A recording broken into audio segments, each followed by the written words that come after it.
مساء الخير. أنا إن شاء الله النهاردة هتكلم عن توبيك اسمه الابلكيشن اوف activated sludge. activated sludge احنا نعرف ايه هي الابلكيشن بتاعتها ونعرف ايه هي اصلا activated sludge. بداية ايه هي معنى يعني ايه activated sludge.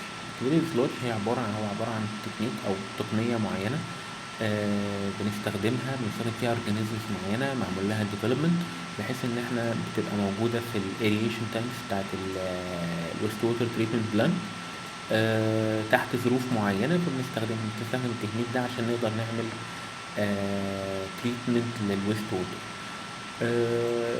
الاكتيفيتد سلودج عبارة عن مادة مادة مكونة احنا قلنا مكونة من بعض الاورجانيزم لونها تقريبا بيبقى حوالي بني and also non and waste activated biosolids or waste activated solids. الاكتيفيتد سلودج بتتكون من mix blend of microorganisms 95% of which are a variety of mostly aerobic species of bacteria. And activated sludge also contain population of fungi and protozoa and higher forms of invertebrates. اوكي، بعد كده احنا الاكيوبمنتس بتاعت الاكتيفيتد سلودج هي عبارة عن the basic function of the activated sludge process is to establish and maintain a viable population of microorganisms. And there are several stages necessary for treatment. The next step, the aeration tank. An aeration tank provides the required detention time and ensures that the activated sludge and the influent wastewater are thoroughly mixed. Next step, the mechanical or diffused aeration. Mechanical aeration system use aerators or mixers to mix air and mix liquid, and diffusion aeration system use pressurized air released through diffusers near the bottom of the tank. And for the settling tank, activated sludge system are equipped with plain settling tank designed to provide approximately 2 to 4 hours of hydraulic detention time.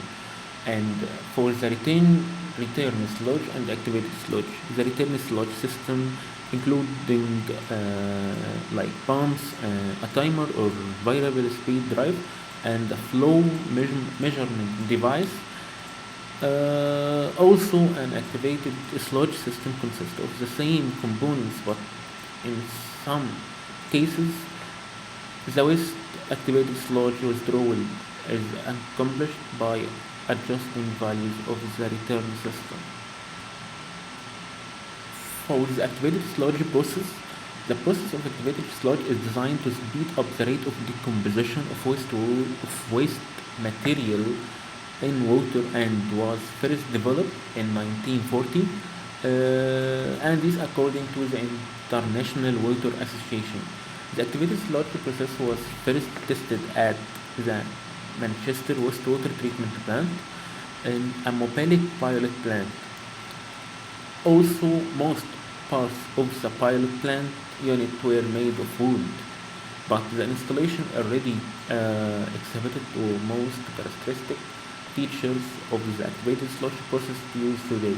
This includes the continuous flow arrangements with separate clarifiers and the activated sludge recycle and the fill and draw arrangement, but also known as a sequencing patch reactor (SPR). According to the International Water Association, the next step is the activated sludge process is a means of treating both municipal and industrial wastewater. In this photo, we can see the activated sludge process. In the left, we can see the aeration basin. The aeration basin that contains the tanks and that contain microorganisms. For the right side, we can see the secondary clarifier. This is all the process of sludge recycling and waste sludge. After this process, uh, we can reach to the treated wastewater. The challenges that we face in activated sludge sewage treatment is ideally completed in a centralized treatment facility, and the treatment of sludge can occur in most climates. Colder environments reduce the treatment capacity.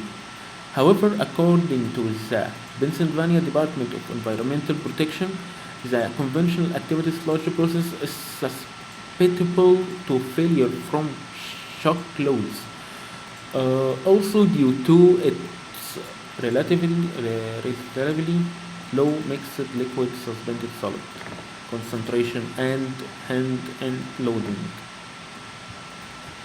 Finally, the future of activated sludge application. The following are some of the lessons learned over the last 100 years that may help define future expectations.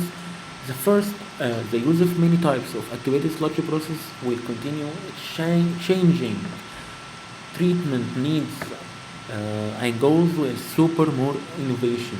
The type of activated sludge process employed will vary the plant size and site conditions. Perhaps current process development taking place in larger plants will be applicable to smaller facilities in the future. And the need for retrofitting a facility will increase, and the use of modern molecular biology will affect innovation and process selection.